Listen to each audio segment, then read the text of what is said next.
नमस्कार दोस्तों, आपके अपने YouTube चैनल स्टडी विद राज में आप सभी का स्वागत है। दोस्तों, आज के इस वीडियो में मैं आप लोगों को बीटीसी सेकंड सेमेस्टर सामाजिक अध्ययन विषय के फर्स्ट चैप्टर भारतवर्ष में प्रथम साम्राज्य की स्थापना मौर्य काल पर आधारित कुछ महत्वपूर्ण लघुत्तरीय तथा अति लघुत्तरीय प्रश्न बताऊंगा जो कि परीक्षा की दृष्टि से बहुत ही महत्वपूर्ण है। इसलिए मेरे वीडियो को इन तक देखिए और ये वीडियो पसंद आए तो वीडियो को लाइक करें और ये चैनल पर नए हैं तो चैनल को सब्सक्राइब करें। एक खास बात आप लोगों को और बताना चाहूँगा कि BTC second semester math subject का आधे से ज़्यादा कोर्स में पढ़ा चुका हूँ। तो जो लोग अभी तक मेरे वो वीडियो नहीं देखे हैं तो डिस्क्रिप्शन में बीटीसी सेकेंड सेमेस्टर मैथ की प्लेलिस्ट का लिंक दिया गया है, तो वह लोग वहाँ से मेरे वो वीडियोज भी देख सकते हैं। तो चलिए आज के वीडियो शुरू करते हैं। देखिए, पहला क्वेश्चन है, सिकंदर के आक्रमण का भारत पर क्या प्रभाव पड़ा। सिकंदर के आक्रमण का भारत पर क्या प्रभाव पड़ा। देखिए, क्वेश्चन 2016 में पूछा गया है, वेरी मोस्ट इंपॉर्टेंट क्वेश्चन है। तो देखिए, सिकंदर के आक्रमण का भारत पर प्रभाव। देखिए, सिकंदर के आक्रमण के प्रभाव के विषय में इतिहासकार एक मत नहीं है। कुछ इतिहासकार एक मत नहीं है। कुछ इतिहासकारों का मत है कि सिकंदर भारत में आंधी की तरह आया और शीघ्र ही यहां से वापस भी चला गया, अतः उसके आक्रमण पर भारत पर कोई प्रभाव नहीं पड़ा। किंतु कुछ इतिहासकारों का मत है कि सिकंदर के आक्रमण का भारत पर प्रभाव पड़ा। वास्तव में यह प्रभाव अनेक क्षेत्रों में दर्शित भी होता है। तो देखिए, राजनीतिक महत्व, पहला प्रभाव है देखिए राजनीतिक महत्व। तो इतिहास की तिथि निर्धारण में सहायक, इस आक्रमण से तिथिवार इतिहास को प्रस्तुत करने में सहायता प्राप्त हुई। फिर आगे देखिए, राजनीतिक एकता का प्रारंभ। राजनीतिक एकता का प्रारंभ, देखिए तत्कालीन उत्तरी भारत के अनेक छोटे छोटे राज्यों का विलय पोरस तथा आंभी के राज्यों में हो गया। अपेक्षाकृत राज्य विस्तृत तथा राजनीतिक दृष्टि से एकजुट होने लगे। यूनानी राज्यों की स्थापना, तो देखिए पश्चिमी पंजाब, सिंध आदि सीमावर्ती प्रांतों में यूनानी राज्यों की स्थापना हुई। फिर आगे देखिए, दोषपूर्ण युद्ध विधि का ज्ञान। दोषपूर्ण युद्ध विधि का ज्ञान, तो देखिए भारतीयों को सिकंदर के विरुद्ध युद्ध करने से अपनी युद्ध विधि के दोषों का भली भांति ज्ञान हुआ, जिसे उन्होंने भविष्य में दूर भी किया। फिर देखिए आगे है आर्थिक प्रभाव। तो देखिए नए मार्गों का ज्ञान। तो देखिए, यद्यपि भारत के यूनान से पहले ही संबंध स्थापित थे, किंतु इस आक्रमण से अन्य व्यापारिक मार्ग खुल गए। मार्गों में एक जल मार्ग तथा 3 स्थल मार्ग भारत, यूनान, ईरान आदि पश्चिमी देशों के मध्य थे। काबुल, बालूचिस्तान में सुल्तान दर्रा तथा जोडोसिया से होकर जाने वाला स्थल मार्ग भविष्य में व्यापारिक दृष्टि से अत्यधिक उपयोगी सिद्ध हुआ। व्यापार को प्रोत्साहन, तो देखिए आगे, भारत और यूनान के मध्य व्यापारिक संबंध घनिष्ठ हुए। भारत गर्म मसाले, हाथी दांत आदि वस्तु का निर्यात तथा यूनान से कन्याओं का आयात होने लगा। सांस्कृतिक प्रभाव, कुछ इतिहासकारों का मानना है कि सिकंदर की भारत विजय के फलस्वरूप कला, भाषा, साहित्य, ज्योतिष, चिकित्सा आदि के क्षेत्र में यूनानी प्रभाव पड़ा, किंतु यह मत सही नहीं है। यह प्रभाव परवर्ती यूनानी संपर्क में था। फिर आगे देखिए, कुछ अतिलघुत्तरीय प्रश्न हैं जो परीक्षा की दृष्टि से बहुत ही इंपॉर्टेंट हैं। तो देखिए, इसमें पहला क्वेश्चन है, प्रथम ऐतिहासिक सम्राट किसे माना जाता है। प्रथम ऐतिहासिक सम्राट किसे माना जाता है। तो देखिए, चंद्रगुप्त मौर्य को प्रथम ऐतिहासिक सम्राट माना जाता है। फिर देखिए नेक्स्ट क्वेश्चन है, मौर्य काल में मनोरंजन का प्रमुख साधन क्या था। तो देखिए इसका आंसर हो जाएगा, मौर्य काल में मनोरंजन का प्रमुख साधन शिकार करना था। फिर देखिए नेक्स्ट क्वेश्चन है, चंद्रगुप्त मौर्य की मृत्यु किस स्थान पर हुई। तो देखिए इसका आंसर हो जाएगा, चंद्रगुप्त मौर्य की मृत्यु श्रवणबेलगोला में हुई थी।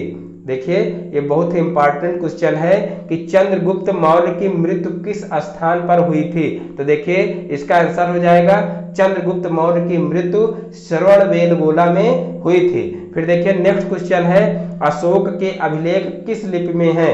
ये भी इंपॉर्टेंट क्वेश्चन है। तो देखिए इसका आंसर हो जाएगा अशोक के अभिलेख ब्राह्मी लिपि में हैं। फिर देखिए नेक्स्ट क्वेश्चन है मौर्य काल के प्रचलित सिक्के क्या कहलाते थे। मौर्य काल के प्रचलित सिक्के क्या कहलाते थे। तो देखिए इसका आंसर हो जाएगा मौर्य काल के प्रचलित सिक्के पड़ कहलाते थे। मौर्य काल के प्रचलित सिक्के पड़ कहलाते थे। फिर देखिए नेक्स्ट क्वेश्चन है क्वेश्चन नंबर 6, अंतिम मौर्य सम्राट का नाम बताइए। अंतिम मौर्य सम्राट का नाम बताइए। तो देखिए इसका आंसर हो जाएगा अंतिम मौर्य सम्राट बृहद्रथ था। फिर देखिए नेक्स्ट क्वेश्चन है अशोक का राज्याभिषेक किस वर्ष में हुआ था। अशोक का राज्याभिषेक किस वर्ष में हुआ था। तो ये भी इंपॉर्टेंट क्वेश्चन है। तो देखिए इसका आंसर हो जाएगा अशोक का राज्याभिषेक 269 ईसा पूर्व में हुआ था। तो देखिए ईसा पूर्व का मतलब होता है ईसा मसीह के जन्म के पहले का समय जो होता है वो ईसा पूर्व का समय कहा जाता है, और ईसा मसीह के जन्म के बाद का जो समय होता है वो ईस्वी कहा जाता है। तो ये भी आप लोग जान लीजिए कि जो जैसे लिखा हुआ है अशोक का राज्याभिषेक किस वर्ष में हुआ, तो 269 ईसा पूर्व में, यानी कि ईसा मसीह के 269 जो है वर्ष पूर्व हुआ था। ईसा मसीह के जन्म से 269 जो है वर्ष पूर्व हुआ था। तो जो ईसा पूर्व का मतलब है कि ईसा मसीह के जन्म के पहले का समय, और जो ईस्वी होता है वो ईसा मसीह के जन्म के बाद का समय माना जाता है। फिर देखिए नेक्स्ट क्वेश्चन है कि चाणक्य का वास्तविक नाम क्या था। तो देखिए चाणक्य का वास्तविक नाम विष्णुगुप्त था। चाणक्य का वास्तविक नाम विष्णुगुप्त था। ये भी क्वेश्चन जो है बहुत ज्यादा पूछा जाता है, वेरी मोस्ट इंपॉर्टेंट क्वेश्चन है। फिर देखिए नेक्स्ट क्वेश्चन है चंद्रगुप्त मौर्य का राज्याभिषेक कब हुआ। तो देखिए ये इसका आंसर हो जाएगा चंद्रगुप्त मौर्य का राज्याभिषेक 322 ईसा पूर्व में हुआ था। फिर देखिए नेक्स्ट क्वेश्चन है मौर्यों का पतन किस वर्ष में हुआ। मौर्यों का पतन किस वर्ष में हुआ। तो देखिए मौर्यों का पतन 184 ईसा पूर्व में हुआ था। मौर्यों का पतन 184 ईसा पूर्व में हुआ था। फिर देखिए नेक्स्ट क्वेश्चन है चंद्रगुप्त मौर्य ने किस वंश की स्थापना की थी। चंद्रगुप्त मौर्य ने किस वंश की स्थापना की थी। तो देखिए इसका आंसर हो जाएगा मौर्य वंश। फिर देखिए नेक्स्ट क्वेश्चन है महापद्म नंद कौन था। महापद्म नंद कौन था, वेरी मोस्ट इंपॉर्टेंट क्वेश्चन है। तो देखिए इसका आंसर हो जाएगा महापद्म नंद नंद वंश का अंतिम सम्राट था। महापद्म नंद नंद वंश का अंतिम सम्राट था। फिर देखिए नेक्स्ट क्वेश्चन है चंद्रगुप्त मौर्य और सेल्यूकस के बीच कब युद्ध हुआ था। चंद्रगुप्त मौर्य और सेल्यूकस के बीच कब युद्ध हुआ था। तो देखिए इसका आंसर हो जाएगा 305 ईसा पूर्व में। 305 ईसा पूर्व में, यानी कि चंद्रगुप्त मौर्य और सेल्यूकस के बीच युद्ध कब हुआ था, 305 ईसा पूर्व में। फिर देखिए नेक्स्ट क्वेश्चन है चंद्रगुप्त मौर्य के मंत्री या महामात्य का नाम लिखिए। तो चंद्रगुप्त मौर्य के मंत्री या महामात्य का नाम क्या था, कौटिल्य। चंद्रगुप्त मौर्य के मंत्री या महामात्य का नाम क्या था, तो देखिए नाम था कौटिल्य, जिनको चाणक्य भी कहा जाता है। तो ये आंसर हो जाएगा कौटिल्य या चाणक्य, कुछ भी कह सकते हैं। तो देखिए फिर नेक्स्ट क्वेश्चन है चंद्रगुप्त मौर्य ने मौर्य साम्राज्य की स्थापना किस सन में की थी। चंद्रगुप्त मौर्य ने मौर्य साम्राज्य की स्थापना किस सन में की थी। तो इसका आंसर हो जाएगा 322 ईसा पूर्व में। 322 ईसा पूर्व में। फिर देखिए नेक्स्ट क्वेश्चन है अशोक ने कलिंग विजय कब की थी। अशोक ने कलिंग विजय कब की थी। तो देखिए इसका आंसर हो जाएगा 261 ईसा पूर्व में। 261 ईसा पूर्व में। फिर देखिए नेक्स्ट क्वेश्चन है अशोक ने किस धर्म को राज्याश्रय प्रदान किया था। अशोक ने किस धर्म को राज्याश्रय प्रदान किया था। तो देखिए इसका आंसर हो जाएगा बौद्ध धर्म को। फिर देखिए नेक्स्ट क्वेश्चन है कौटिल्य कौन था। तो देखिए कौटिल्य कौन था, तो देखिए कौटिल्य चंद्रगुप्त का मंत्री था।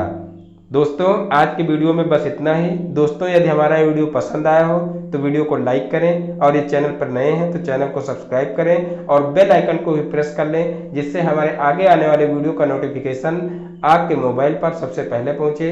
फिर मिलते हैं अपने नेक्स्ट वीडियो में एक नए टॉपिक के साथ में। तब तक के लिए जय हिंद, जय भारत।